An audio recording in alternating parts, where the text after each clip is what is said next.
Yo, what's going on, everybody? What's going on, people? Welcome back to another episode of the Clueless Yanks podcast. This is your boy Logan. What's going on, y'all? It's Jake. Hey, it's Slang. A little bit flip-flop this week. We were supposed to have a full house for the first time ever, but Jake went and fucked that up. He decided that he was visiting family, and he was supposed to be back. He was supposed to be back yesterday, but he decided, no, I'm gonna stay a couple extra days, come back. What is it, tomorrow or Wednesday, one of those 2 days? And so Wednesday. Sling is here now. It's normally me and Jake in the building, and Sling is over the webcam. But now it's overseas. But now it's me and Sling are in the building, and Jake is over the webcam. So maybe next week we'll finally get our first ever full, all three of us in one place at the same time. But we'll get it next week. We're all here at the same time, not the same place. But we're all here at the same time, ready to pod. It's spirit. How y'all boys feeling today? Tired. Yeah, I can tell you've just been good, yawning away. I am feeling good. This weather's dog shit. Can't catch a vibe today. Yeah, I feel like, dude, what's going on? I had canes for the first time ever. What? Fire. Oh my But god! I've never had canes either. What the fuck? Hold on. Where is cane? Did you eat that in Mississippi? It's in Tuscaloosa. It's in Mississippi. I think they have them in Florida too. Dude, I'm not going to cap. I'm pretty sure they have that in Gainesville, but I never ate it while I was there. there. They probably most definitely have it. I think they have one in Tallahassee as well. I think they have it in why did I Tallahassee. never eat it when I was there? That was stupid. Y'all are dumb as fuck. It's good-ass chicken fingers. Dude, it's good-ass chicken fingers, good-ass sauce, good-ass No, that sauce looks amazing. Fries. It's good everything. It's just good all around. It's good. It's like Zaxby's on steroids. I can't believe that's your first time. I can't believe you haven't fucking had it. This shit's so good. Yeah, it's smacked. Yeah. Their bread's fire too. That's something I need to get crossed off the bucket list. Low key is on my food bucket list. Got a bunch of places. I feel like Jake's feeling a little bit better about his look. Overall, it's a beautiful day to be alive. Another day, but I know that he's feeling a lot better about his team than we are. Oh, a little bit different vibes. We are, baby. Yeah, it's very dark times, dark ages for Arsenal at this moment in time. You know what's funny is, when I chose which team I was going to support like 6 years ago, back in 2015, I did some research and stuff, and I just kind of picked Arsenal. I don't know why, but I did. I've fallen in love with the club, so I feel like I've made the right decision, although all the pain that's come along with it. You didn't do enough research. I didn't realize for some reason that the owners of the Red Sox – I'm a Boston Red Sox fan, been a Boston Red Sox fan my whole life. The owners of the Red Sox, John Henry and FSG, the Fenway Sports Group, they also own Liverpool. So yeah, when I picked teams, I don't know why I just didn't pick Liverpool. Would have made sense. Same owners as Red Sox, who I've been fans of my whole life. And no, I picked Arsenal. Instead of watching a Champions League victory and a Premier League victory, I get to watch a FA Cup every now and then seasons like this one where we're fucking ninth and got knocked out by our former manager that we sacked less than 2 years ago. So. Yeah, it's fun times. It's just so brilliant and fun being an Arsenal fan. But I can't wait to talk about that on this pod. Cronky out. Everyone. Arteta in ? Arteta. We'll get on to that because I don't know. We'll get onto that in a little bit. But let's start off. Let's get into the Big Six review. We'll start it off with two teams that didn't even play across Europe this week. We got Spurs, and we get to talk shit about Spurs a little bit this week. Sling did get his pick correct this week. I like it. He picked bold. He's always a hater. He's always picking against Spurs and Chelsea, and it worked this week. Picking against Spurs. Leeds got the 3-1 victory. Spurs obviously were trying to at any kind of outside chance at top four. That's gone now for sure. There's no shot that they get that. And then really now they're just trying to hold on to those Europa League spots. But yeah, Leeds, Marco Bielsa, Patrick Bamford, the boys over at Ellen Road, they got the job done. They took down Spurs. Always a beautiful week. And the sad thing is that I say, I could, if I was in a better mood, I could, banter them and talk crap about them. But there's really no one that we can banter at this moment in time as Arsenal fans. But hey, it brightens the week up a little bit seeing Spurs lose. I mean, we can always say one thing at least. Fuck Spurs. Fuck Spurs. Fuck Spurs. All right, moving on to Liverpool. They signed this guy named Thiago Alcantara over the summer from Bayern Munich. Thought he was going to come in, immediately be like the best midfielder in the league. He has 0 goals and 0 assists up until this game. The 40th game he's played this season for Spurs, or not Spurs, Liverpool. He finally got a goal. Nice little curler to make it 2-0. That was the final score. They take care of Southampton, a.k.a. Liverpool Junior. Considering Liverpool steal their players all the time. Van Dijk, Sadio Mane. Sadio Mane. He's the best footballer in the world. Sadio Mane. Well, they actually sent Danny Ings to Southampton, but they've always gotten a bunch of players from Southampton. So Liverpool take down Liverpool Junior. Nice little 2-0 victory for them, as they still kind of are in the top 4 race, but really they're just trying to keep pace for those Europa League spots as they try to get any kind of European football next season. Now let's move on to some big games from this week. We start off in the Champions League. Manchester City, a very, very, very impressive win. A very impressive win over PSG, 2-0. Paddy. They, got a really impressive win on the road in Paris. They took it back to the Etihad, took care of business. Obviously, Mbappe didn't play. Kind of disappointing from a neutral standpoint. I wanted to see that. They really just kind of every single time Neymar got the ball, they just surrounded 3 or 4 guys around him and basically took him out of the game. And then PSG just really wasn't able to do anything. City were by far the better side in that game. And yeah, they go through 4-1 on aggregate, really dominant performance over 2 legs against a really good PSG side that were looking to avenge their loss in the UCL final last year, but they get knocked out in the semis again. They will have to continue to wait for their first ever Champions League trophy. But Man City, they now have a shot at their first ever Champions League trophy. And who will they be facing, Jake? I mean, you're right. It is their first shot at a Champions League trophy, and it's just a shame that it's not going to happen at all. The team that they're playing, This man is so big-headed right now. That's unreal. We all know who they're playing. It's my team. It's big ass head, smooth ass brain. It's the battle of the fucking oil clubs. In the final. Money can buy everything, at least in football. Yep. That's proof of this. We in that final, baby. You already know we had to knock off Real Madrid. I mean, I knew it was going to happen. They didn't have it in them. Bro, let me say, too, Real Madrid are kind of mid, if I'm being honest. They look pretty average in those, which I'm sure part of that is due to Chelsea, but, number 2, they just, going forward, they're, really boring and poor to watch. Yeah, it's the only person that I take that back, not the only person, but I'll say the only attacker that I legitimately was worried about the entire game was just Benzema. Yeah, that's kind of sad when Real Madrid has only one guy you're really scared about going forward. Yeah, I feel bad for that man. He had to backpack hard in both of those games and obviously couldn't get it done. Yeah, and then N'Golo Kante running that midfield against Kroos and Modric. They literally... it was literally Conte versus old men. That's what it felt like in the midfield. And he just sprints everywhere. He never runs out of energy. His engine is nonstop. It's wild. But I think Conte kind of became underappreciated the last couple of years because Chelsea wasn't necessarily winning titles. They weren't challenging for Champions Leagues like they have in the past 10 years or so. And people kind of just almost forgot about Conte because of that. And he was still regarded as a class midfielder, but I think people forgot that he's one of the best defensive midfielders in the world, and I think he's definitely proven that again over these 2 legs against Real Madrid. Sad Conte equals sad world. Happy Conte equals happy world. But anyways, I want to talk about the game. All we had to do was keep a clean sheet and score a goal. And I just had to keep a clean sheet, really, because you had that away goal. I forgot about that. Yeah, so but we ended up putting 2 on them, and we kept the clean sheet, so that's even bigger of a statement. Our first goal, really, Kai Havertz did a lot of the work. That's just world class from Timo Werner, if we're being honest. World class striker. I really wish Kai would have just finished that because now you went from what would have been a really, really nice goal to Timo literally just tapping in a header from a foot out. And that's him confirmed starting for the rest of the season now after scoring that goal. Yeah, no, he's earned his spot now. Yeah, 100%. Which we all know how I feel about Timo. I am 100% for sitting him out for ever and having Kai up top as a false 9. But it's whatever. And then our second goal, we finally subbed on Christian Pulisic in what was it the 60th minute or so, somewhere around there. I think it was 60th minute.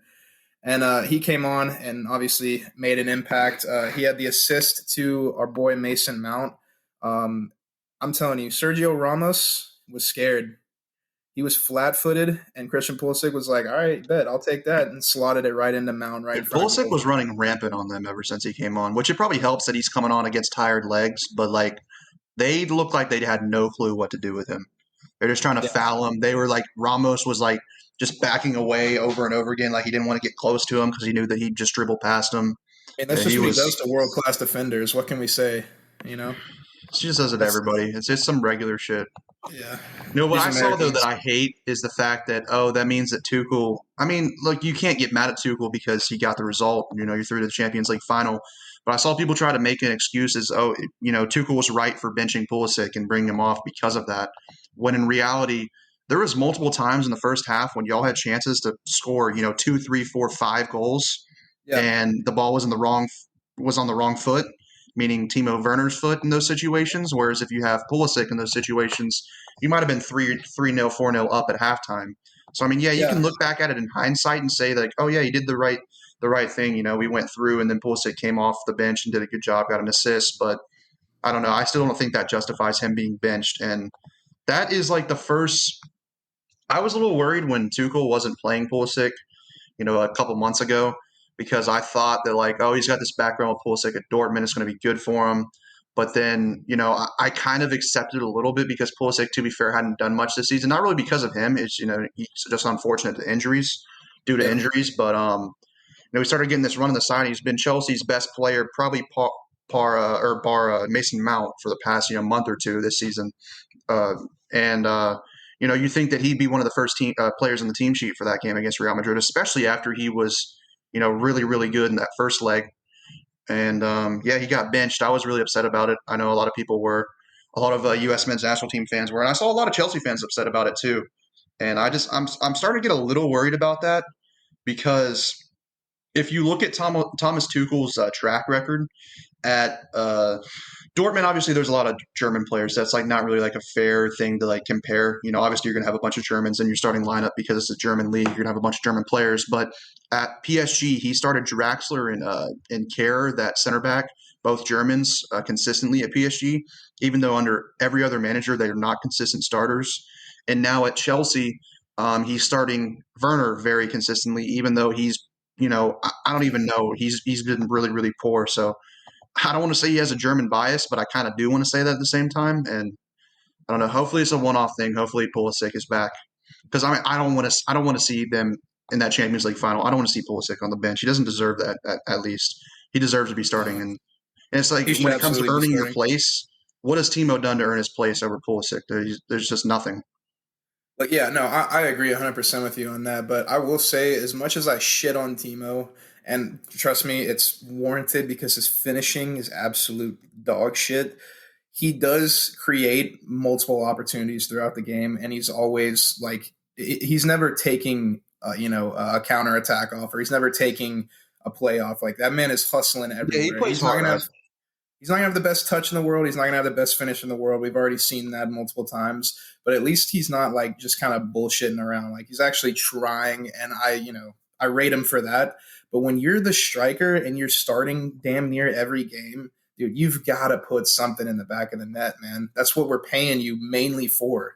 Like we thought you were going to be this world class striker, and you're coming here and you don't have the goals to back it up. Like I don't know, man. It just bothers me. Yeah, when you pay that much for what's supposedly supposed to be a top class striker, and then he doesn't have the output nearly as much as people would have expected. And yeah, he plays hard. I will give that to him. He's always like kind of available. He's always running in behind for passes over the top and everything. But like you said, consistently with him, he'll miss sitters. Another thing I noticed with him is that every now and then, especially in that Real Madrid game, there was multiple times when you're on the counter in that first half, like 3-on-2 or 2-on-1, and he either delayed the pass too long or he messed up the pass, passed it behind someone, or he just didn't release the pass when he should have. He did Everybody that. was doing that, man. Yeah. That was so annoying, bro. We had so many times where we could have had we had numbers on multiple counterattacks and we just wouldn't pass the ball or we wouldn't look up to see the open Yeah, man. everything was late. I mean, it was so annoying. And we literally tried to keep them in the game for as long as we could until finally Pulisic comes on and finds Mount. But I mean, we had double their shots, the same amount on target. We just had way less possession. But I mean, I don't know, dude. We should have blown them out, honestly. Like based on just how many times we countered and had numbers. I mean, you think about if you just put some passes together, that's a goal. Then you get momentum, another goal. I mean, it stacks. Like I don't know. That game was hard to watch, but I'm just glad we made it through. And then obviously after our next game we played, I'm feeling even more confident going into the final, which we can go ahead and get into. But yeah, over this weekend we ended up playing Man City just in the Premier League, and I thought we honestly played pretty well. It was a pretty evenly matched game. Same amount of possession, basically the same amount of shots and opportunities. I will say Christensen, our center back, has been playing very well all year, but he did kind of end up making a terrible play that led to their first goal by Raheem Sterling. I don't know if he was trying to clear the ball because he had someone like right on his back, or if he was just trying for a back pass, and he ended up botching it terribly and kind of just let it into the lap of was it Mahrez, I believe. And then he whipped it into Aguero, who took a bad touch, but luckily Sterling was right on his hip and just kind of took it off of his foot and scored himself. So that was their first goal right before halftime, that halftime cheese. But then, we rallied, and then we had Hakeem Ziyech with a really nice goal from the top of the box, puts it in the bottom right corner off of an assist from, I believe it was Azpilicueta. And then before I even get to the stoppage time goal, Sergio Aguero, I want to get into him real quick. Tried the Panenka on Mendy for a PK, and that man just kind of palmed it with his left hand. I was like, yep, that's deserved. Don't ever try that again, buddy. It's really embarrassing when you try that and it doesn't work, because then you look like a moron. Yeah, and then not only do you not even win or draw, but you end up losing. So I bet he feels really good about that. But yeah, Bro, it's kind of sad too if you think about it, because he is obviously leaving Man City after the season. He was a legend at the club, really just a Premier League legend, and that could have capped off his career. He could have scored the game-winning penalty that would have won City the title, because they could have won the title this past weekend. But no, he goes and does a Panenka and then fucks it up. So that's a little, I don't know, it's a little disappointing. Pep was fed up too. You saw him; he's like, "What the fuck?" afterwards. But no. And then we were just shitting on Timo, but we were saying how he creates opportunities, and then had a nice run, and then whipped a ball into Marcos Alonso, who had a really nice finish on a very hard hit pass into the top left corner. We got to be honest. He didn't mean to do that shit. Look, he swung with his – what did he do? He swung with his right foot, but, barely nicked it, and then it hit off his left foot and, looped over the goalie. There's no shot he meant to do that shit. It's calculated. It works, but we also would be remiss. Obviously Jake's not going to mention it, but Man City should have had a penalty in, the 88th or 89th minute when it was still 1-1. But, they just decided that apparently Kurt Zuma can violate Raheem Sterling from behind, and that might be illegal. That might be illegal in real life shit, but on the football pitch, apparently it's legal and it's not even a penalty. So I don't understand how that wasn't a penalty, but yeah, Chelsea flopped. Roman Abramovich is now paying refs, so we'll see. But I think Man City just purposefully lost that game. They didn't want to show anything too serious before the Champions League final. It's called strategy. Yeah, just elite strategy from Pep. I like Man City 3-0. To be fair, I would hate for us to have to beat Man City 3 times in a row now. Not only the first time to knock them out of the FA Cup, second time just in regular Premier League play, and then a third time in the Champions League finals. I mean, to be fair, both times you played them, they were playing like their B team. So we got to keep it a stack. Okay. They were. All right. We'll see. I just like how we're headed, man. We jumped up to third place in the Premier League. We passed Leicester City. That's right. Leicester's doing their normal, let's just absolutely capitulate at the end of the season and somehow bottle top 4. They got smashed by Newcastle. Well, to be fair, though, they're still 5 points ahead of West Ham, who's in fifth. Because West Ham fucked up over the weekend, too. Yeah, they lost to Everton. Yeah. But so, yeah, no, Who can bottle it more, basically, between now and the end of the season? yeah, honestly. But yeah, no, we had a good weekend at Chelsea, so It must be proud. nice. Happy. Yeah. All right, before we get on to what everybody knows that me and Sling want to talk about, we gotta talk about United. Not much to talk about them, from the Europa League. They went to Rome. They played Roma in that second leg. They lost 3-2, but they were winning 6-2 on aggregate before that. So they end up winning the tie 8-5 on aggregate. Fuck. Nice little score line there, but they got the job done in the first leg. They just basically had to go to Rome and make sure they didn't just do something insanely bad, and so they got the job done. They are through to the final. They then played at the weekend. They played Aston Villa, and I don't know why I wrote the scoreline right here, but they won 3-1. They didn't lose 3-1. They went down 1-0 against Villa. They came back. They scored 3 goals, ended up winning the game. Edinson Cavani's been playing really well for them, scoring a lot of goals recently. Obviously, he's aging, but he's just kind of one of those strikers that, he's not on the level of Ibrahimovic, but he's kind of like that level. Yes, he's getting older and his legs technically aren't there as much anymore, but he's still a great finisher. He's still always in great position. So he did some good news for United fans. He signed a new deal. He's going to be still in Manchester next season, playing for Manchester City instead. No, just playing for Manchester United again next year. And so that's good news for United. On top of the good news, they're playing really well. When's the last time they've lost a game? No. Well, I mean, in the league, obviously they lost to Roma, but they won the tie, so it's not really that big of a deal. But they've, been winning a lot of games recently, at least not losing any games, and they're finishing off the season strong. They technically are still in there, mathematically at least, with the league, with Manchester City, their neighbors.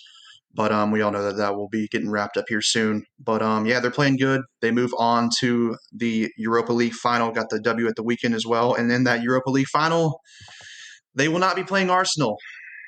Chelsea and City, they got the all-English final set up in the Champions League. United did their part to set up an all-English final in the Europa League. Hold on, wait. Before you go on with this, I just wanted to, because you were asking when was the last time they lost in the league, I want you to guess when they lost and who they lost to. Was it Sheffield United when they lost 2-1 months ago? In January. Yeah, holy January, god damn. That was the last time they lost in the league, and it was to literally the worst team. Oh my god. Yeah. That's United for you. Yeah, but anyways, like I was saying, Chelsea and City, they did their part in setting up an all-English final in the Champions League. And United did their part to set up an all-English final in the Europa League. And, leave it up to Arsenal. Leave it up to Arsenal to fuck it up. And fuck it up. Yeah. Let's get in our bag real quick. So I'm just going to go ahead and get this out of the way. Arsenal got a win against West Brom over the weekend. Don't really want to fucking talk about that. They won. Cool. We went from – actually, no. Leeds did jump us earlier in the day. So we were in 10th, and we jumped back up in the 9th. So bravo. Good job, lads. We got the W in a meaningless game. Hell froze over, and William finally scored. Goal in the we scored some great goals in that game. It's a shame that we do it in meaningless, basically friendlies at that point. But yeah, it's enough talk about that. Don't really want to talk about that. Let's talk about this Europa League. Horrible performance in the first leg, like we talked about last week. But we gave ourselves a lifeline. We lost 2-1. We had the away goal. We knew all we had to do was go back to the Emirates, score, and keep a clean sheet. And I got to be honest with you, Villarreal are a bang average team. I think United will beat them handily in the final. They're a bang average team. If they played in the Premier League, they'd be mid-table, just like Arsenal. So it was a battle of two pretty bang average clubs, and that shows you how far Arsenal have fallen. I mean, they should be taking Villarreal to the woodshed, if we're being honest. They have maybe 2 or 3 decent players. Moreno is a good player. Parejo is a good midfielder. And Pau Torres is a pretty decent center back. But outside of them, I mean, their squad is not that good. There's not a lot of players in their team that would make Arsenal's team. Look, we had some injuries. David Luiz was out. Lacazette was out for, he got to play a little bit off the bench, but he had been out for a little while. We thought Tierney might be out. Ended up starting the game because Granit Xhaka got hurt in the warm-ups. Which, by the way, Mikel Arteta said that ruined the plans for the game. Apparently, us winning the tie was based on if Granit Xhaka could play fucking left back. So I just think that's complete bullshit. So that's I mean, if that was the plan, it was a it was a terrible horrible plan play. It wouldn't have worked to begin anyways. with anyway. So So yeah, so Tierney had to cut. You could tell that he wasn't healthy. I appreciate him, trying to battle through and play, but he wasn't nearly at his best. He wasn't bombing up and down that left hand side like he normally does when he is healthy.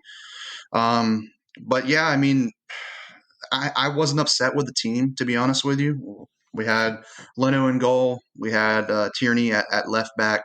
Center backs were Mari and Holding, who've been the center backs in the Europa League for a while now. Right back was Bellerin, which I wasn't upset at. I even said it on the pod. I would have picked him just because I don't know what the fuck's happened to Cedric. I don't. he fucking blows. Now. Yeah, I don't. He had one bad game, and that one bad game was at left back, and now he's just not played. Although I did hear that the night before the Europa League final, he was literally in the hospital for something, so I don't think he could have played regardless. But that still doesn't excuse the fact that he's just not played at all for like the last month and a half. So I don't understand what's going on there. But then midfield, Thomas Partey was playing by himself. We had Odegaard and Smith Rowe both playing as 10s. I was thinking, okay, maybe Odegaard might play as an 8 next to Partey. Nope. Partey's in the midfield by himself. And as much as I rate Partey, even though he has underachieved this season, I mean, he can't go up against 3 midfielders by himself. We got absolutely overran in midfield. He didn't have a good game, not really of his fault. I mean, what the hell is he supposed to do? Take on 3 guys at once. Odegaard did fuck all. Smith Rowe, he's one of the few guys on the pitch I feel like can leave his head held high. So I felt like he pushed the ball forward, tried to do some things. Saka, not his greatest game. Once again, he's not been, particularly fantastic lately. But that's what happens when you put the weight of, an entire season on a 19-year-old shoulder. He's been carrying us the entire year. He's going to go through a dip of form. Left wing, Pepe, I thought he, along with Odegaard, is one of those guys that can probably hold his head high because at least he tried to do some shit. He tried to take on defenders. He tried to, make something happen. And then Aubameyang, can't really be that upset at him either. I mean, he hit the post twice, unlucky. He didn't have a ton of service. And then what does Arteta do? When we're in the 78th minute or whatever, Arteta doing his normal shit where he just takes ages to substitute guys, even though we're literally like what we're doing is not working. He just takes ages to make substitutions for no apparent reason. About the 78th or 79th minute, right after Aubameyang has just hit the post on a header, he takes him off and he brings on Willian. And yes, sir. I mean, the rest of the game was pretty much just nothing from there on. I mean, we didn't really do anything. They didn't do anything. I mean, Villarreal didn't do anything the entire game, but they didn't have to. That was their plan. They wanted to come and defend. They were organized. We couldn't break them down. And yeah, I mean, I said last week, I've been a supporter of Arteta. I think Sling has too, maybe not to the extent of how I've been supporting him, but we've both been supporters of Arteta. He can basically go now. I want him. I wanted him gone. How you feeling about that, Sling? Yeah, I don't really know how I feel about them giving him the summer to go out. Yeah, that's the problem. Is if he was going to get fired, he would have been fired already. Yeah, so I think he'll be they're giving here. him the summer and then start it next season. I mean, all we can do now is, I guess, we have to support him. Hopefully, it comes right. He is a rookie manager. This is his first ever job he's had as a manager.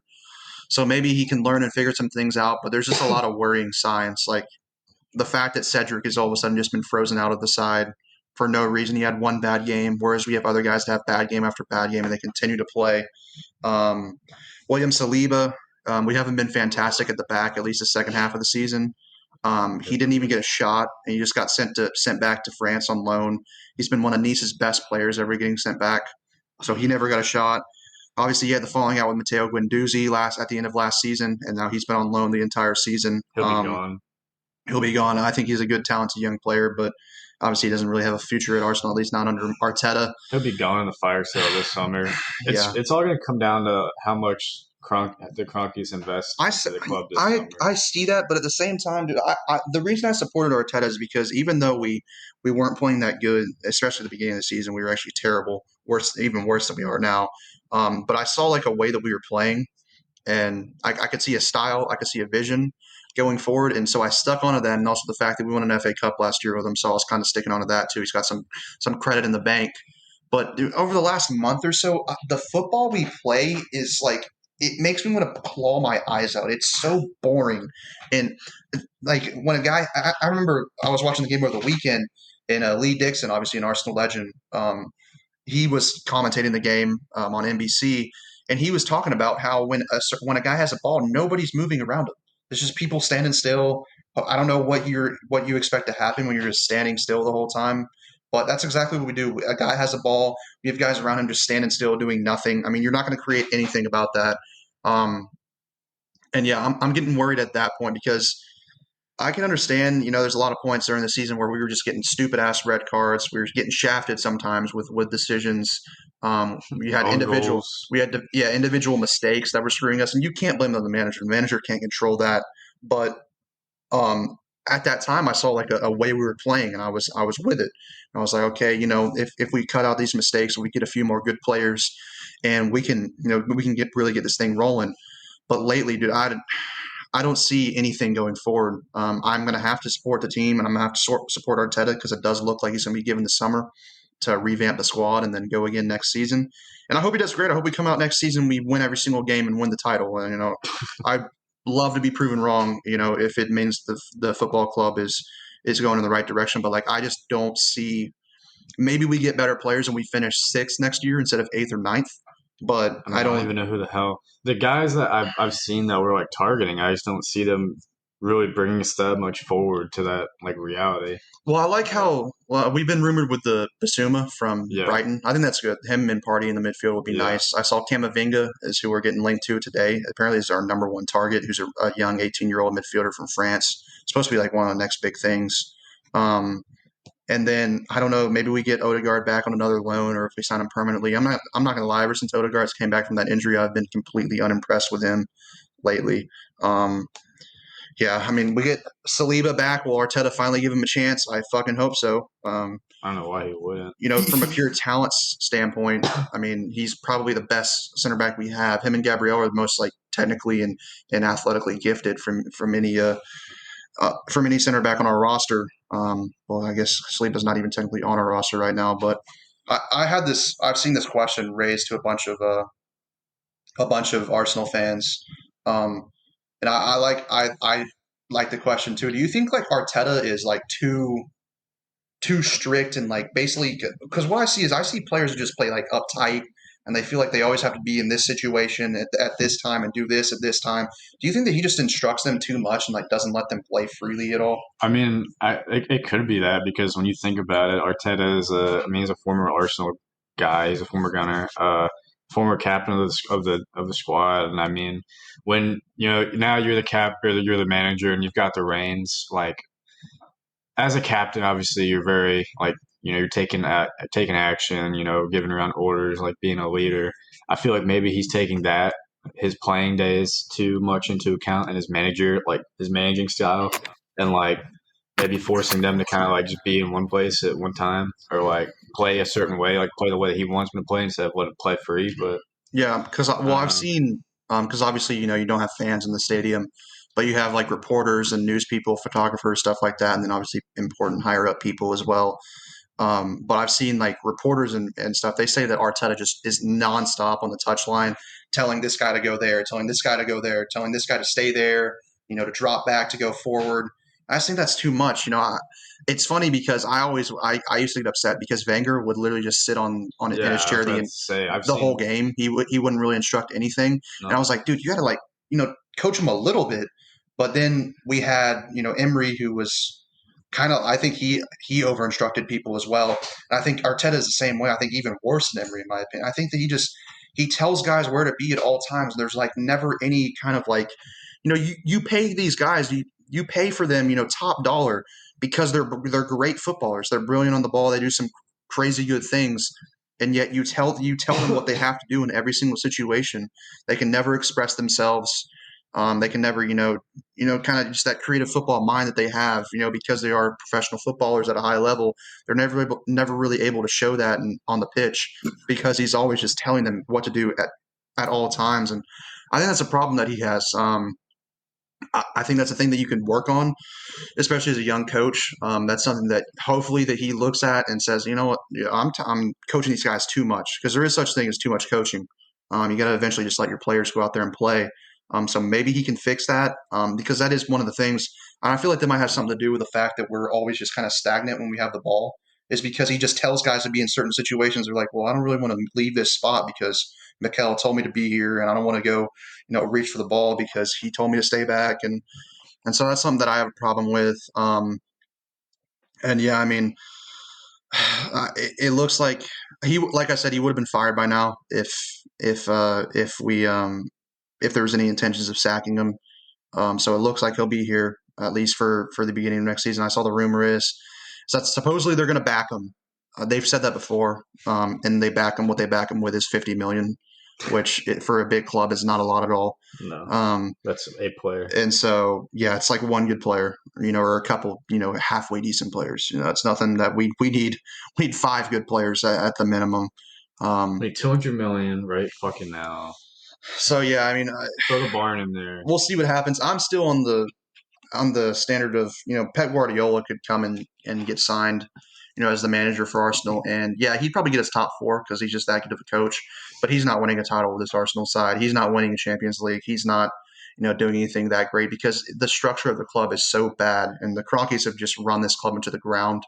And so a part of me is like not too upset that Arteta hasn't been sacked because I did think I tweeted about this after the game. Because I thought Arteta was done. I thought he was going to get sacked. I expected to wake up the next day or the day after that seeing that he had been sacked.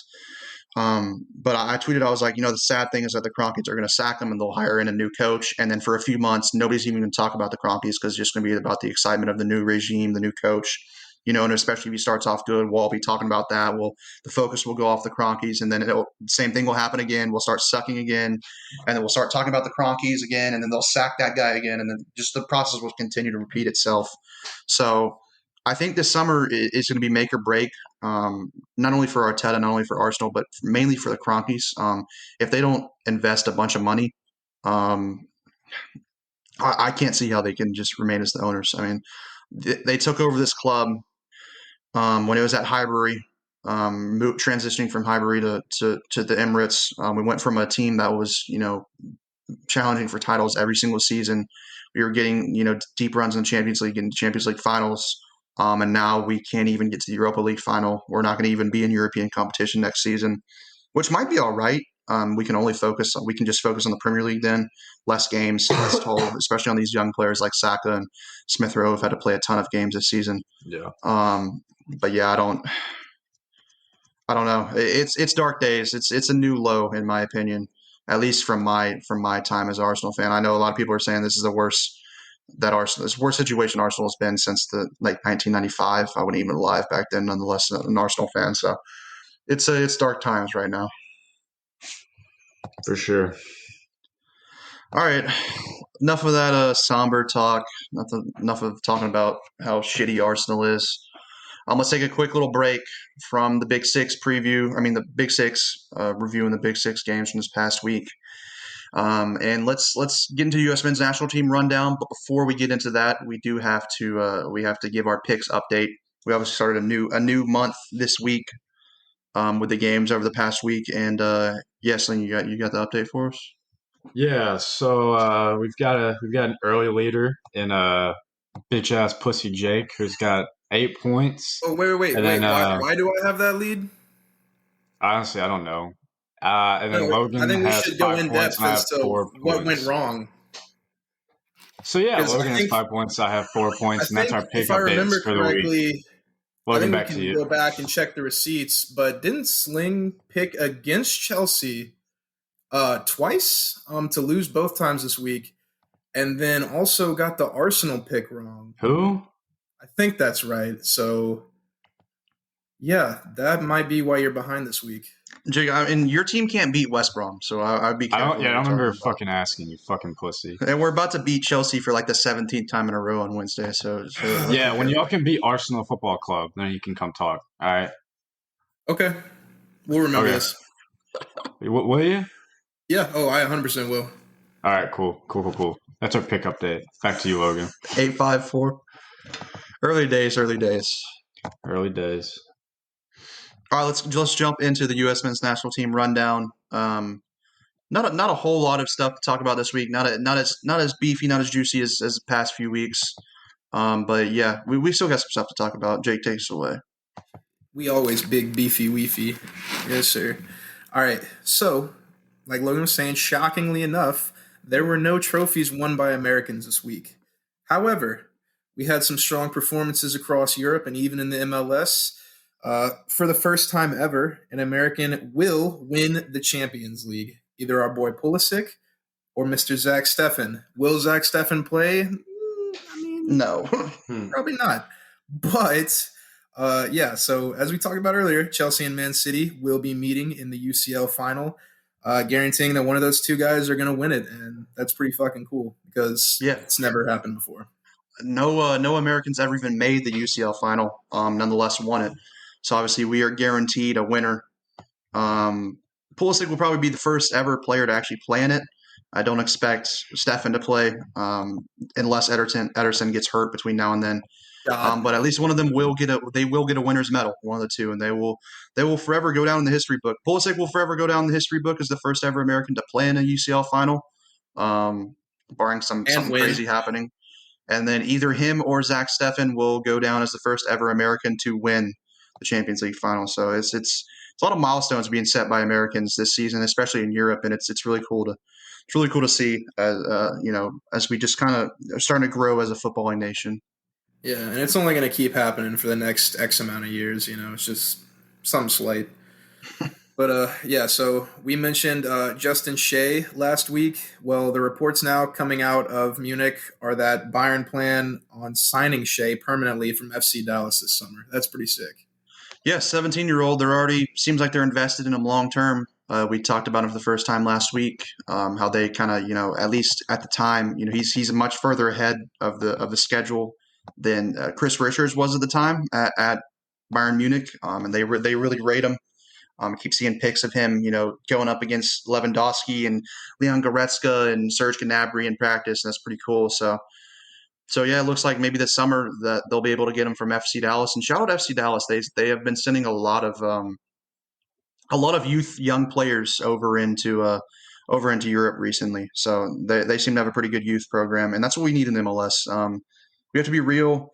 The MLS is never going to become like a real big league unless something incredible happens. But what they can do, at least for from a U.S. soccer standpoint, right now is continue to develop these young kids and then get them over to Europe when they're ready to go. Yeah, and I will say though, if Justin Shea picks Germany, then we riot. So yeah, hopefully that doesn't happen. Yeah. Well, speaking of Germany, Gio Reyna and John Brooks were dealt a big boost for their team's Champions League hopes for the next season. Both Dortmund and Wolfsburg got wins over the weekend, and Frankfurt lost. So both are now ahead of Frankfurt, holding on to those third and fourth spots with only a couple of games remaining. Yeah, big results. I know like a few weeks ago, it looked like Dortmund were almost just dead and buried. They were like 8 points off of the top four with like only 6 or 7 games remaining. And now they are, they're in fourth. Wolfsburg are in third. The Bundesliga only has 18 teams, so they play 34 games a season instead of 38 like the Premier League. And they've played 32 so far. So yeah, Wolfsburg right now, they're sitting on 60 points in third. Dortmund are on 58 in fourth, and then Frankfurt are right behind both of them on 57 points. Obviously, they control their own destinies. If they both win their last 2 games, they're in the Champions League next season. And then also there could be scenarios where they could drop points as long as Frankfurt drop points as well. So sorry, Timothy Chandler, but we got to rock with John Brooks and Gio Reyna in this situation. Yes, sir. Guys that actually are like worth a shit, Yeah, I don't really think Chandler even plays that much for Frankfurt anymore, anyways. But anyways, we'll switch it over to the MLS where we got a few bright stars on the come up. Caden Clark was once again on the score sheet for New York Red Bulls in the MLS over this weekend. That's 3 goals in 4 matches now so far this season for the 17-year-old. Yeah, it seems like we mentioned him or Cade Cowell or both every single week on this pod now ever since the MLS season started up. Both 17 years old, both kind of attacking / wide midfield players that get on the goals. And yeah, I mean, they're 2 guys that I don't really expect to be in the MLS for much longer. if not this summer, next transfer window in January, I fully expect both of them to be moving over into Europe, and hopefully can kind of continue that trajectory of recent guys that have gone from MLS and moved over into Europe and have progressed really well as players. Yeah, let's hope we can get him out of there soon. But yeah, Matt Miazga got a stoppage time equalizer on Saturday for Anderlecht against Royal Antwerp over in the Belgian league. So that's pretty cool. Yeah, I mean, I think that's his first ever goal for Anderlecht. Obviously, his coach is a center back legend, Vincent Kompany. It was a stoppage time. They were celebrating it like crazy, so I think it has pretty big implications on league placement. So it seemed like a really big goal for him. And yeah, I mean, it's always good to see a U.S. men's national teamer on the score sheet. However, I think Miazga is probably I don't know what our center back depth chart is looking like right now, but I don't think he's too high up on it. He's probably like fourth or fifth, if I had to guess. I was gonna say he might be like fourth. But yeah. Anyways, and then Brendan Aronson, who's been looking really good and stays on that track. He keeps on scoring for RB Salzburg. He snatched a brace over the weekend in another win for them as they get closer and closer to another Austrian league title. Yeah, I believe they can win it on Wednesday if they get a win, or it might even be a draw too. But if they get the right result on Wednesday, they have a game on Wednesday. They'll wrap up the Austrian league title. So we probably will resume once again next week with Americans winning trophies in Europe with Aronson with Salzburg, and then it looks like I'm sure Man City will probably wrap up the Premier League title as well this week. So we could have a couple more trophies to speak about next week, and then also wanted to mention Timothy Weah in Lille over in League One in League One in France. They are 4 points clear of PSG with like 2 or 3 games remaining. So that could be yet another title won by an American. And then just a couple more things. Give an update. The championship qualifiers for the promotional playoffs for the Premier League are now set. Cameron Carter-Vickers and Bournemouth will be playing. They will be playing Brentford here soon, in the coming weeks, and then Barnsley and Swansea City. Barnsley and Darrow DK will be playing Swansea City in the coming weeks. So we could potentially have. Hopefully, I'm pulling for Bournemouth and Barnsley in both of those games. Hopefully, one of the two of those guys will get promoted into the Premier League next season. Although I don't know if DK will remain at Barnsley next season. Maybe he will if they get promoted, but if they don't, I feel like he'll probably move on elsewhere. And then another thing too, Weston McKennie over in Italy, playing for Juventus, Piemonte Calcio on FIFA. He has been rumored, as an exit at Juventus at the end of the season. Apparently, Juventus, there are rumors going around that they're looking for about 30 million for him. I think they got him for like 18 or something like that, 20-ish. They'd make profit off of him if they sold him for that much. Juventus are in like a really bad financial situation right now because of COVID, and on top of that, they just got dealt a huge loss against AC Milan over the weekend, and right now they are out of the top 4 in Italy. They are not even projected to play in the Champions League next season, so they're trying to recoup some money back up. And then also, there's rumors that Serie A is trying to kick them out of the league because of the whole Super League thing. Because right now it is Real Madrid, Barcelona, and Juventus are still those 3 teams that are in the Super League. They haven't backed out yet, while everybody else has.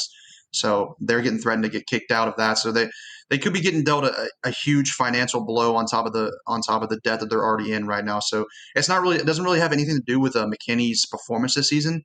He's actually played pretty well for Juventus, hence why they're asking for 30 million for him, and they'd be making a profit off of that. But it seems like he may not have a long-term future in Turin. And it looks like he's getting linked pretty heavily with the Premier League, so I would be okay with that. I wouldn't mind him. Hell, I'd take him at Arsenal. I'd put him next to Thomas Partey in the midfield. I'd take that in a heartbeat. But yeah, so something to look out for. It looks like McKennie, there's rumors going around that he could end up on another new team next season. That'd be sick. All right, let's get out of that. Let's get back into into the Big Six talk, back into the Premier League talk. Enough U.S. men's national team rundown for this week. A little bit shorter than usual, like we said. Not as much going on, but we should have plenty of stuff to talk about next week. Also, the U.S. men's national team did release their preliminary roster for the Nations League. That's coming up at the. Oh my god! What the hell was that? I thought it was supposed to be a fucking like a woo, and I don't know. But the Nations League is coming up. It's either at the end of this month or at the beginning of next month. But that roster is literally like 100 players on it, so I'm not even going to go through it. It'll take a long time to do that. So maybe we'll talk about that when it gets cut down a little bit. But that's why it's preliminary. Yeah. So let's jump back into the Big Six talk. But before we do that, you know what time it is. It's time for Slink Speaks. All right, boys. Here we go. So a little bit of shit talk here. Even though Arsenal had a pretty disappointing week getting knocked out of the Europa League, we did, however, relegate West Brom. True. And honestly, that's not like a big thing. Like West Brom is a relegation club, whatever. They've been relegated now, I think, 11 times from the Premier League, which is the most. Well, either the Premier League or from the top flight. I think it's the top flight. And I think they also got promoted last year. They did. So but they've now set the record as the team that's been relegated from the top flight the most amount of times. Yeah. So all right. It's a good record to hold. Anyway, while we're here, I want to go back to December of 2020 real quick when Sam, I might butcher this last name, Allardyce, mm-hmm. The manager. Sam. Oh yeah, Big Sam, the manager of West Brom. He had this nice little quote about Arsenal, who were 15th in the Premier League at the time of this quote. This was when he was asked if Arsenal were West Brom's rivals at the bottom of the table. He said, quote, "Absolutely. They will be wondering what has hit them." End of quote. Let's flash forward back to this month, May. That was obviously right before we played them for the first time. Correct. And we were awful at that time. We were like 14th or 15th. We were very bad. And we beat the shit out of them back then, though, too. We did. Beat the shit out of those people. May of 2021 now. Let's come back to present day. Arsenal beat West Brom 3-1 to relegate them from the Premier League. So, to Big Sam the man, Sam I am, fuck you, buddy, and have fun in the championship next season. That's all. Yes, sir. Drop the mic. Bye-bye, baggies. I'm sure they'll be back up soon because they got to fuck their mascot as a magpie.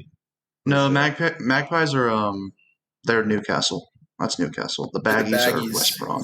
The baggies. I don't know what the hell a baggie is. But a baggie of blow. Baggie of. Yeah, I'm sure that's what baggy shorts. The West Brom fighting baggy shorts. Baggy shorts. Baggies like a book bag? Are they going to school? I don't know, and honestly, I don't give a fuck. Probably. All right, let's jump back into the Big Six. Preview some games coming up. Just the Premier League this week as they try to fit in some fixtures between now and the end of the season. That will be wrapping up in a couple weeks near the end of May. We kick it off in the midweek. The game that's going to be played tomorrow. Manchester United, they are hosting Leicester City. This is a big game for Leicester. Obviously, they are still 5 points clear of West Ham. So, I mean, they're sitting okay. But you can't continue to drop points and expect West Ham to continue to drop points as well. So, yeah, this is a big game for them. It's at United, though. And, yeah, I don't know. It's kind of a tough one for me to call, but I'm probably going to go with United. I think they're just on a hot streak right now. I don't want to pick against them until that hot streak ends, really. So I'm gonna go for a nice little 2-1 United victory. See, I'm tempted to take a draw here because I know United doesn't like to play risky, but also Leicester's on that decline right now, on their way out of the top four. So I could see United taking this from them as well. So I'm going to go with a United win, 1-0. 1-0 to the Reds, the Red Devils. I will raise Jake's 1-0, and I will go 2-0 United. 2-0 United. 2-0 Man U. United. Very nice. All right, moving on to Wednesday. Chelsea, they host Arsenal, the team that they cannot beat. Woo! They can't beat West Brom and they can't beat Arsenal. So, Jake, how you feeling about this game? You're probably shaking, aren't you? A little nervous. Ooh. Yeah, actually, Bitch. I'm a little worried, and honestly, my scoreline's probably going to reflect that. I'm going to have Chelsea winning this 7-0, maybe 10, who knows. Maybe 11. No, if we're being real, and we're at home, bro, I got Chelsea winning this shit. I got us winning 2-1. I think it's going to be close because we're rivals, and I think that y'all are going to bring it because of that. Even though your form is kind of falling off a little bit here, I still think it's going to be a competitive game. I think we win this 2-1. Sling, what you got? I thought you made a good point about our form not being all quite there right now, at least not in overall play. But here's what I gotta say for you. Arsenal Football Club still has Chelsea's number as of right now. So, I'm going to go Arsenal 2-1, and Jake can go fuck himself. Receipts, buddy. Until you can prove that you can beat us, I'm not going to pick against my Gunners. I'm going with the boys 2-1. Oh, God. We still have that. We still have that ass. We still have that number. We're coming for another win against y'all. 2-1 We'll Arsenal. We'll see. Oh, man. This is rough. This is rough because, as much as I want to pick Arsenal, because I have held this view for a while that, when Arsenal shows up and they play up to their capabilities, they can beat just about anyone. But recently, I don't think that's the case anymore because we fucking suck. And Chelsea have been playing really, really well. Been playing as one of the better teams in Europe over the past, couple of months. And we historically never do good at Stamford Bridge, albeit that's when fans are there. So it is a little bit different this season. And actually, we have been better on the road this season than at home. Don't even want to talk about our fucking pathetic home record this season. But I cannot pick Arsenal to win this game. Oh my God, you Yes, coward. sir. It's just realistic. I feel I have zero confidence for one, and then two, sometimes I just pick based off of pride. I have no fucking pride in this sorry ass team. Let me ask you though, Logan. Next week, if we come on this pod after y'all have won, how bad would you feel if that was the case? I mean, I'm going to talk my shit regardless, so I honestly wouldn't really care. I'm just going to be like, okay, cool, I got their pick wrong. I don't really care. I'm still going to talk shit. I mean, it's not going to happen, but I'm just saying, what That's if why you make the pick, and then you can I do make the pick, and I can get the. And I'm going 3-1 Chelsea. Oh my God! I hate this Arsenal team. I genuinely despise this team. I am. I have to pick because. Oh my God! You coward! I have to be smart at the same time. I don't want to continue to dip down. Let him know. You were a fucking coward. Dude, the thing, if I had pride, if I liked this Arsenal team, I would pick, at the very least a draw, maybe even for them to win. But I despise this team. No, let it be known. This is the man who, of 5-6 years, has been a fan of the club. The man who dragged me into this fanship, this fanhood, and this fan base, whatever you want to call it. And he is fucking cowarding out now. He's not going to pick. You see, no, Sling, this is where I have to. You're at that stage as a fan where it's really bad, but you still have hope. I've gotten to that point where, as an Arsenal fan, I have zero hope for anything now. I expect the worst because they continuously let me down. So I'm at a point where I just don't care, and I also don't give a fuck about the rest of the season. If you can't have empty hope in your shitty teams, then what is the point of being a sports fan? I'm not having fucking empty hope in these sorry bastards. Bullshit. This is fucking bullshit. I cannot stand this team because I've watched shitty teams. I'm a Dolphins fan. I've watched this be very bad a lot of seasons. I'm a Broncos fan. I've watched this be shitty my entire career. But no, this is the point. I've watched the Dolphins be really bad multiple seasons. I'm going to mute Jake real quick. Jake's a Cowboys fan. He's never seen his team win more than one playoff game.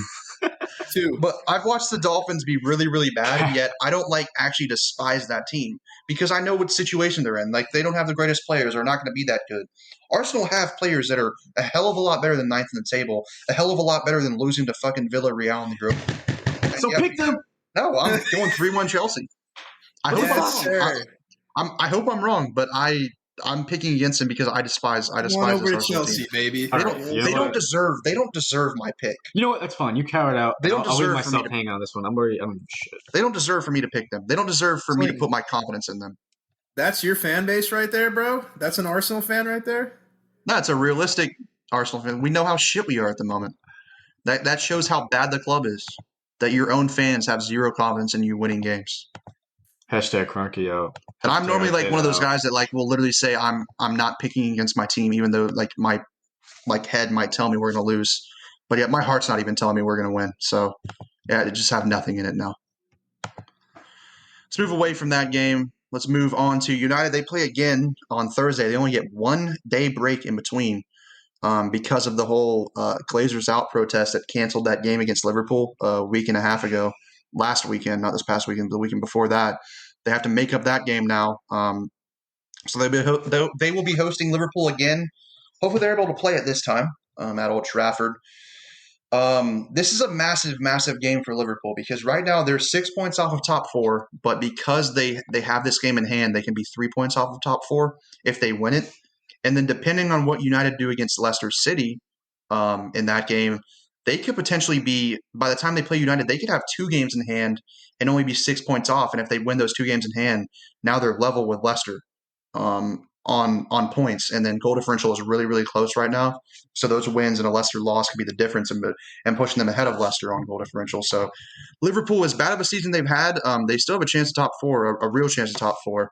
And because of that, I think that on top of the fact that United literally only gets 1 day of rest, and also because City will probably have the title wrapped up by then, or at least hopefully by then. If not, they'll have it wrapped up very soon after that. I think United pretty much know that they're not gonna win the title, and they also have top 4 wrapped up themselves. I'm going to go with Liverpool victory here. I think that it's gonna mean a lot more for them and not as much for United, even though United and Liverpool is a massive rivalry and they're going to want to win regardless. But on top of the fact that I think it just means more for Liverpool at the outlook of their season on top, and then also the fact that United is only going to be on 1 day of rest. I think that just takes a toll as a professional.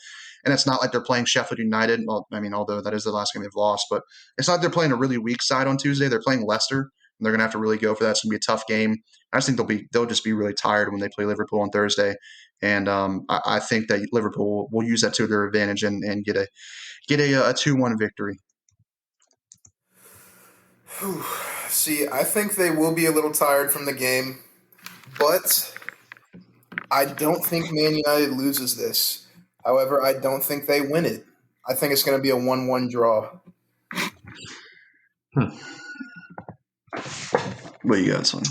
I'm gonna go 1-0 Liverpool. I think United's just gonna be too so. The show.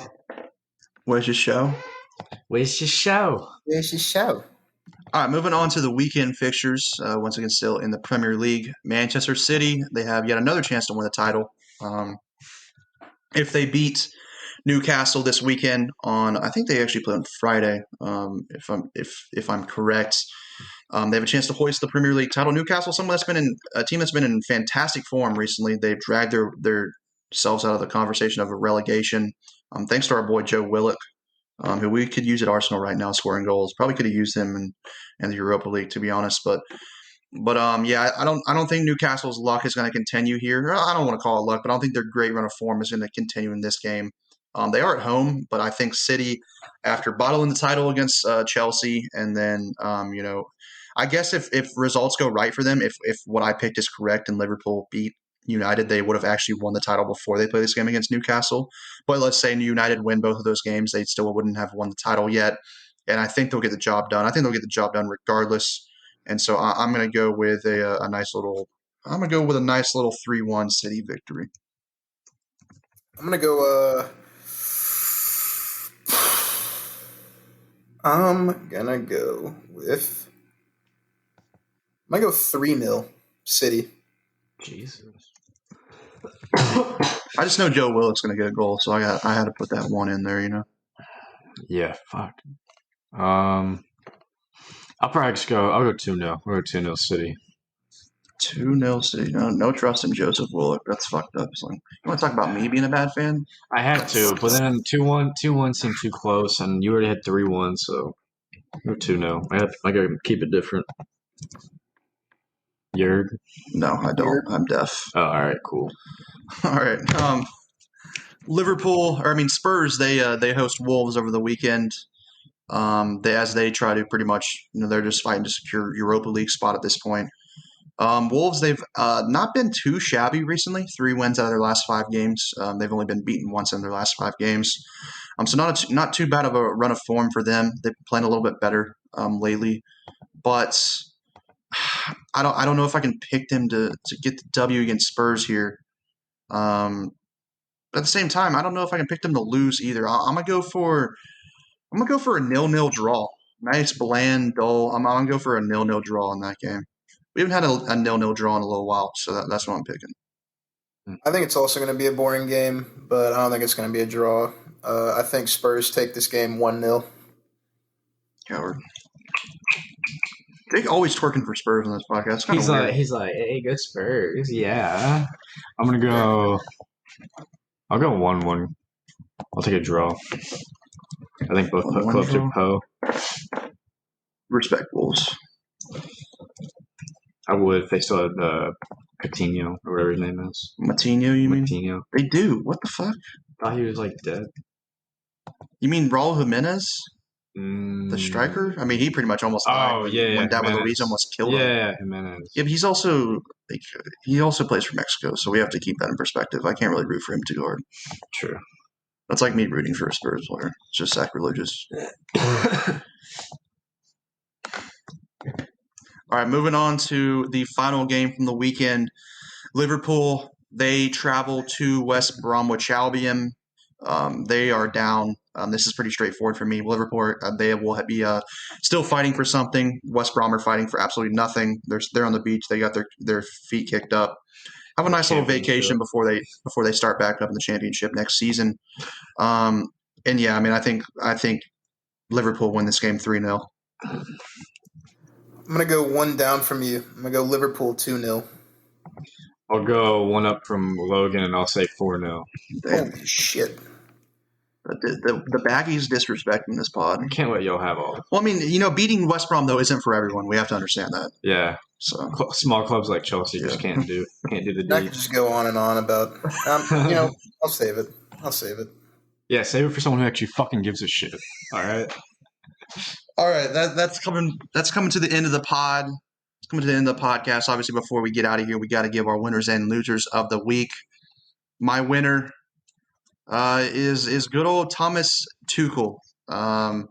I had a little bit of doubts from him going into the Chelsea job. I didn't know if he would be.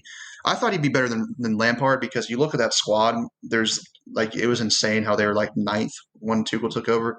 There's no way they should be 9th. But I didn't really think that he'd do this. I didn't think that he'd have them up in the top 4. Now actually 3rd, and I most certainly did not expect them to be in the Champions League final. Even though they did have a Mickey Mouse road to it. So I mean, I guess I didn't really expect that either. But Thomas Tuchel is my winner of the week. I'm going to just go ahead and give my loser too. My loser is another manager, and it's Mikel Arteta. What do I have to say? I mean, complete failure. If he would have gotten to the final and lost to United, I wouldn't have been mad, because United have a better squad than us. They've been playing better this season. I can accept that. Villarreal are bang average. They're not a great side. They're coached by a manager that he came in to replace because that guy wasn't good enough.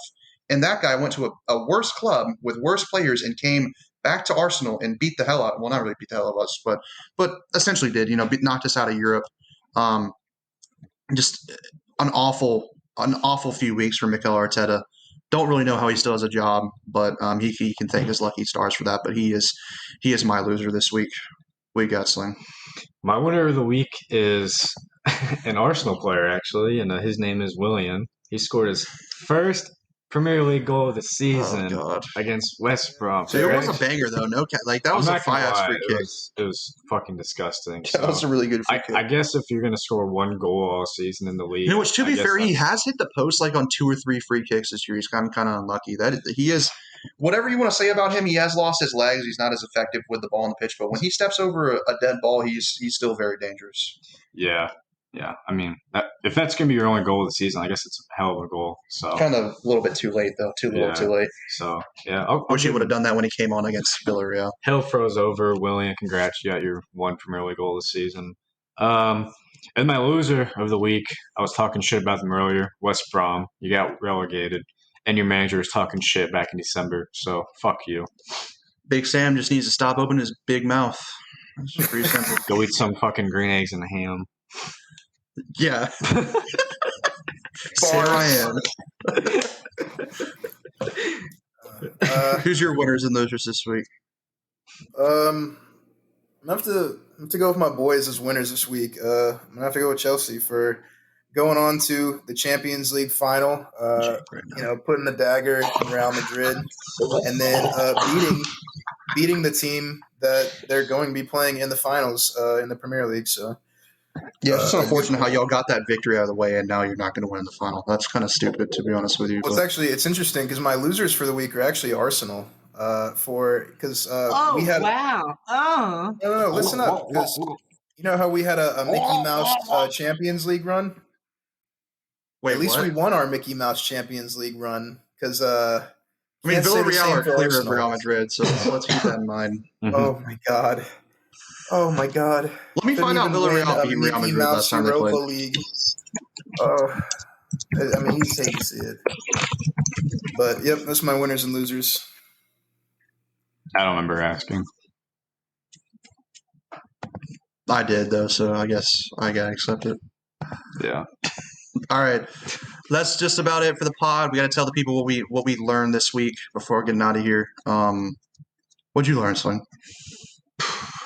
I learned that Wednesday is going to be very, very, very interesting.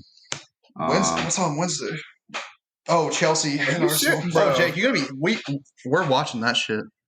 Yeah, for sure. I actually don't really know if I want to, but fuck it. No, I do. You can get Donnie up in there too. All right. Donnie's a little fake ass Land Liddy fan, so I don't really want to. He'll just come over and talk shit, just to talk shit, just to get his ass beat by me and Logan. Teams playing. Yeah, Wednesday's gonna be fun. That's what I learned. Absolutely. Jake, what'd you learn? I learned that Canes is really fucking good, so you should try that. It's very good. I'll give you that. What did I learn this week? I guess I officially learned that the trust I put into sorry ass Mikel Arteta was all for nothing. And I learned that somehow you can just completely fail as a manager, and yet you're retained by the guys above you. So, like I said, I don't know how he still has a job, but it's okay. They're going to invest in the club this summer. Yeah, all $20. Go buy yourself. Use a bag of peanuts. Go buy yourself a League 2 player. Need money? It slaps you at 20. It's like, well, thanks. Yeah, but I learned this is I learned this is a new low as an Arsenal fan, and it's not fun. But it provides content, I guess. So not good for Arsenal fans, but I guess good for the podcast. Whatever. Not good for Jake's kneecaps when I bust them for talking shit. Yeah, I guess. I can't wait. All right, maybe we'll be back in, maybe all three of us will finally be here next week. I mean, Sling did his job, but Jake over here just thinks he can be on vacation for the rest of his life. All right. Some people have things to do, but maybe next week we'll have the whole three Musketeers, the three Amigos in the same building for our first ever. The three Clueless Yanks. The three Clueless Yanks will be in the building for the first ever time. Well, all three be in the same building for the first ever time. And what will be episode 17 next week as we wrap up episode 16 this week. Damn. It's already been what is that, about 4 months? been a little while now. Yeah, 4 months. Getting our bag a little bit, getting a little bit better at it every single week, getting a little bit more comfortable. Our 4-month anniversary. Aww. Hopefully getting some new fans. If you are new to the podcast this week, appreciate you for tuning in. Appreciate you for listening this far, especially. If you enjoyed what you heard, go ahead and give us a follow, subscribe to the podcast. Would do us a big favor. And then also, if you could, give us a review in the Apple Store if you're listening through Apple Podcasts. Give us a review. Tell us how you liked it, preferably a 5-star review. I mean, look, if you want to leave a lower review than that, I won't really appreciate it, but it is what it is. But we really appreciate 5-star reviews around here. So if you could be so kind as to do that, please go ahead with it. Shout out to our recurring viewers, our recurring listeners. We appreciate you guys, all of our day ones that are tuning in for another week. And as always, we will be back next week, same day, same time. Evening releases here in the States, very, very late evening or very early morning releases over in Europe. Obviously, Monday and Tuesday, wherever you live, is when that will get released. Listen to the pod wherever. Listen to it on your way to work. Listen to it while you're working. Try to ignore your boss. Listen to it while you're on the shitter. Listen to it while you're taking a shower. Listen to it while you're getting involved in the bedroom. Listen to it whenever. It's the beauty about podcasts. While you're taking a stroll. Yeah, we will catch you all next week. Sayonara, folks. See you later. Take it easy, everyone.